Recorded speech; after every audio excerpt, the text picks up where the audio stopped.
December 2016. So we're going to cover 15 inches, 17 inches, 13 inches, so all sizes, various kinds, and different budget ranges too. So this isn't just for those who want to spend an insane amount of money, but we're going to talk about one or two that, well, if you got the money, they are insanely priced, but you get a lot for your money. We're going to check them out now. First up, the 17-inch traditional gaming laptop category.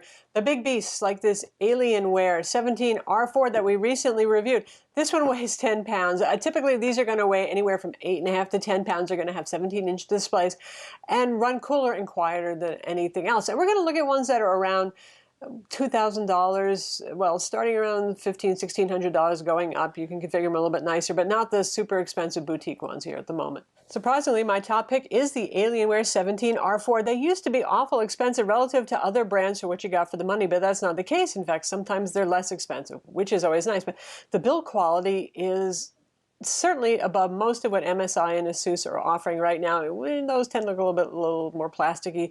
This thing is built like a tank, yet it's skinny. And there's a lot of display options on these. You can get Optimus, or you can get G-Sync, you can get fast refresh, 120 hertz panels on the display. You've got all of these machines we're talking about here have Core i7-6700 HQ CPUs, 2.6 gigahertz, and they all offer options for the overclockable 6820 HK if you want it.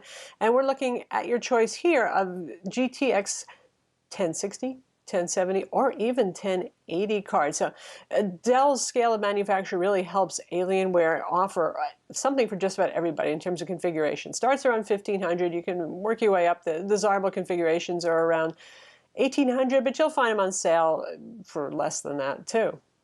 Another thing that sets the Alienware apart is it's one of the few 17-inch gaming laptops that has an option for NVIDIA Optimus switchable graphics with Intel HD integrated graphics.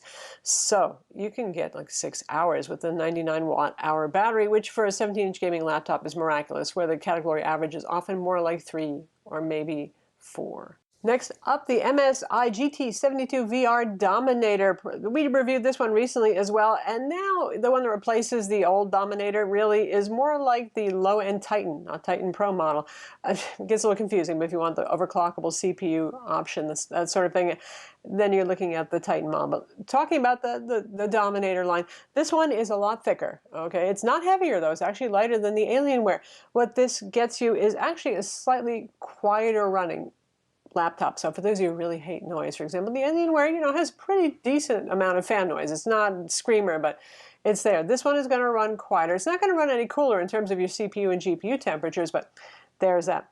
Again, the same Core i7 options here, and you can get this with GTX 1060 and 1070 graphics inside. The price runs around $1,900, and if you want to move up to the Titan, which gets you the hardware switch to go between integrated and dedicated graphics, a couple of other bells and whistles, that overclockable GPU, you're looking around $2,100. All in all, you got metal lid, you have a metal keyboard deck. It doesn't look that like ultra classy, but it has, the MSI sort of understated look. Other than this logo, which you could cover over, you might be able to take it to work. There's some red accents, but hey, it's a really solid performer, and it's a cool runner though.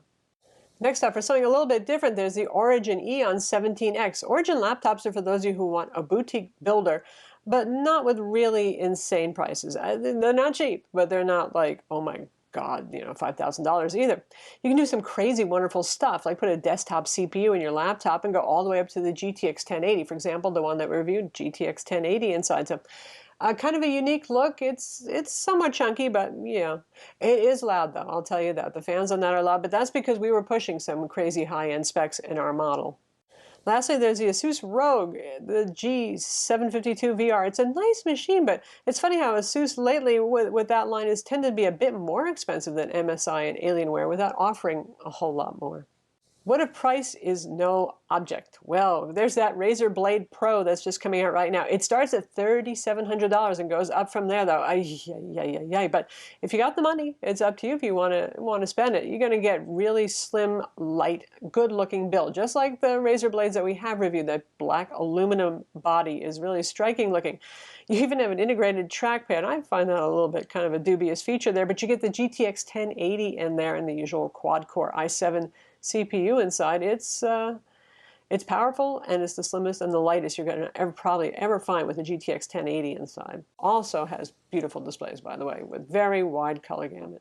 Next category, the most portable true gaming laptop. Okay, there's always people in the comments who say, my 13-inch Ultrabook with integrated graphics plays game X and it's fine. You know, yes, older titles, you can do that if you set your resolution down to 720p, you're okay with really low frame rates and stuff. So for this video, we're talking about the true gaming laptops with some decent, really decent dedicated graphics inside to take you up to the next level, the serious level for gaming. So that in mind, we're not talking about Ultrabooks here in the classic sense, but beauty is the beast in this case. The Razer Blade 14-inch with the GTX 1060 inside and Core i7 6700 HQ. 14 inches, it might be a little bit small screen size for some of you when you game. You might like a bigger picture, but other than that, it's classy. It's the black MacBook. Beautiful aluminum build quality. 4.3 pounds. You can take it to work. Okay, it has that green Razer logo on the lid, but you could cover that up. You know, it's an exquisite piece. It is just a 1060. These guys are going to have the 1060 inside, which is still a pretty powerful GPU, a bit less future-proof than the 1070, obviously. But, you know, there's only so much you can fit in a small chassis. But that one certainly is a stunner. It's expensive, though. You know, it starts around $1,800 and goes up from there. But you get what you pay for there. It's a well-made machine. It is loud. It does run hot, but not as hot as our next in line, which is the MSI GS63 VR Stealth Pro. That's a 15.6 inch. It's also available in a 17-inch size. The Stealth Pro is crazy slim and light. It's like 4 pounds for the 15-inch model, yet it's very powerful. And MSI's been making these super slim gamers for several years now. I had the GS60 Ghost Pro that preceded it. And, you know, despite the fact that it runs very loud and really hot, I'm talking these, you know, some of them are get toasty. This is like burning hot on the bottom. It never died. It never had a problem. So it really survives its high temperatures pretty well. And that is going to be the theme for these super thin and lights. They're going to be hot. They're going to be loud. Next up is the most powerful and yet lightweight laptop you can get with a GTX 1070. This one's kind of unique. This is the Asus ROG Strix GL502 VS. There's also a VM. We'll talk a little bit about that. But this is a 15.6-inch laptop that weighs a little over 5 pounds or so, which is remarkable. I mean, this is something for those of you who need to be able to take it on business trips or to the class, and you want that level of gaming power that you usually find in a much bigger laptop. It's pretty darn impressive. We have a review of this as well, like most of the laptops I've talked about. It doesn't get that loud or that hot either because it's not super duper thick. Then that really helps a lot with the heat. Price is around $16.99. You'll find it on sale, especially now for the holidays. And there's the VM model with the GTX 1060. If you want to save some money, that's about $12.99 or so. And difference there is it has 1 RAM slot instead of 2 RAM slots here. But Asus does some nice things to give you fast NVMe SSDs, a good 1080p IPS display with G-Sync on board. Battery life, not so much. G-Sync means no switchable graphics. So it's not going to do that for you, but this is by far the most powerful 15-inch laptop currently on the market. And that segues into the mainstream 15-inch market, which this could also live in, even though it's a lot lighter. But because it has all the ports and bells and whistles that you'd expect of a big 15-inch laptop, it fits there as well. Next up, for those of you who don't mind some more size and some more weight and you want it to run a bit cooler, there's the Alienware 15 R3. That's 7.7 pounds, so it's a pretty heavy laptop. Starts at $1,350, but the desirable configurations are around $1,600 and up. Lots of ports, lots of dry bays. Again, built like a tank, gets slim there, and the same 3 display options like we mentioned on the 17-inch. So you can get it with G-Sync if you want, you can get it with Optimus if you want, you can get that 120 hertz fast refresh panel, you can get 4K even. Then there's the MSI GT62 VR Dominator. This is Honey Who Shrunk the Dominator 17-inch. Now they have one that is a 15.6-inch model. That starts at $1,700, nicely configured. And it's pretty much everything that is in the 17-inch Dominator Pro GT72 VR, only squeezed into a pretty chunky 6.5-pound package. It's not thin, it's not light, but it is still, you know, something you could take with you at 6.5 pounds or so. Good performance as well there. And it's just like its bigger brother. It's available with GTX 1060 or 1070 graphics. And again, all these laptops we're talking about have quad-core 45-watt Intel CPUs. By the way, CPUs, right now we're still at Skylake, the quad-core next generation, 7th generation. Kaby Lake isn't shipping. That'll probably start in February of 2017, but we have looked at the Ultrabook version of those CPUs, and the performance gains are really pretty modest there. They're a little more power frugal, so I wouldn't really worry too much between Skylake and Kaby Lake when it comes to these gaming laptops, because the biggest improvement really was integrated graphics performance, which is irrelevant for gaming laptops.